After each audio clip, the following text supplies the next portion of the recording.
Hi, good morning po. Aside from Valentine's Day ngayong February, this month po kasi ay Oral Health Month. Kaya ang topic natin ngayon ay tungkol po sa dental caries. Sa mga sirang ipin sa mga bata. Magde-dentist muna tayo ngayong umaga. Alam niyo po yung pagsira ng ipin sa mga bata ay combination ng mga factors like yung tooth surface, yun pong dietary carbohydrate, at saka yung specific bacteria sa oral cavity. Ayan. So alam niyo po yung ipin natin, meron yung mga pits and fissure dun sa enamel, dun sa taas ng ipin, di po ba? Yun, dinesign po kasi yun. Siyempre pagka kumakain tayo para ma-chew nating mabuti kahit anong kainin natin. Ayun po. So, yung sinasabi ko po kasi, yun po kasing ipin natin may enamel po yun. Doon sa pinakabalot ng ipin, di po ba? Tapos, ang most common cause ng bacteria sa mouth, sa ipin, yung Streptococcus mutans. Tapos po, ang karamihan notorious na cariogenic, meaning yung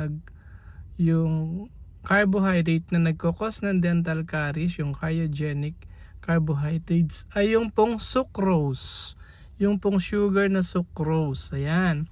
So kapag ka po yung sucrose ay dumikit dun sa ipin, magkakaroon ng fermentation po kasi yon. Tapos magkakaroon ng acidity.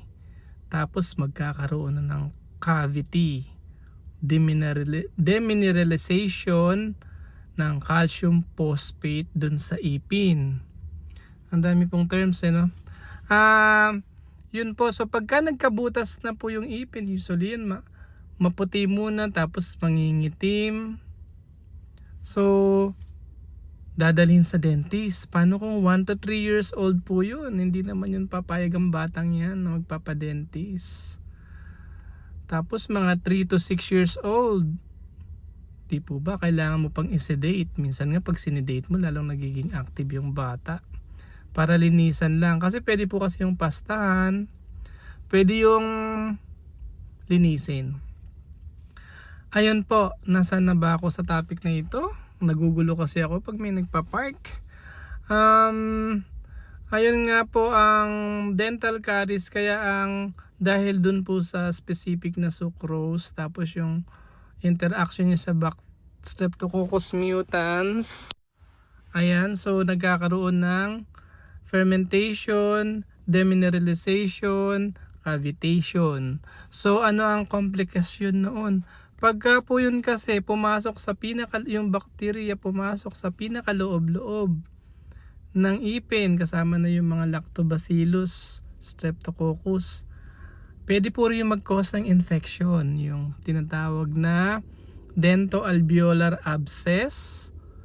Depende sa location, minsan pag merong mandibular abscess, buccal abscess, mental abscess, dun sa buccal abscess, kung saan pong part na ipin ang nagkaroon ng nana.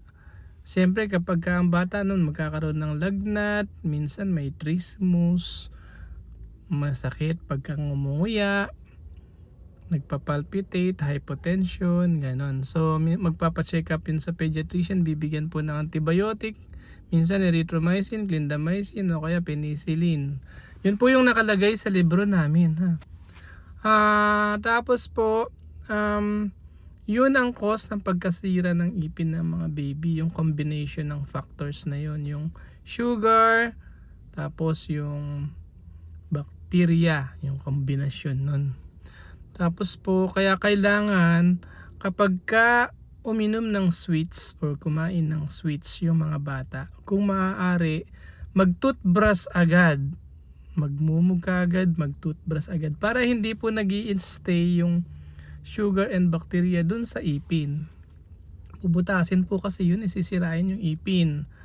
Tapos, yung paglalagay ng toothpaste sa mga bata, dapat yung tamang amount lang ng fluoride. Hindi pwedeng sobra kasi magkakaroon ng fluorosis yun.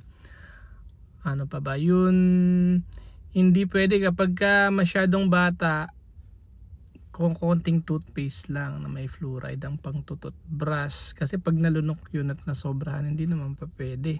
Hindi rin pa pwedeng malagyan ng sobrang fluoride. May sukat po yun. Hindi ko na po yung di-discuss yung pinakasukat ng fluoride. Mahaba po kasi. Good morning po. Sana po may natutunan kayo. Oral Health Month ngayon. Good morning po.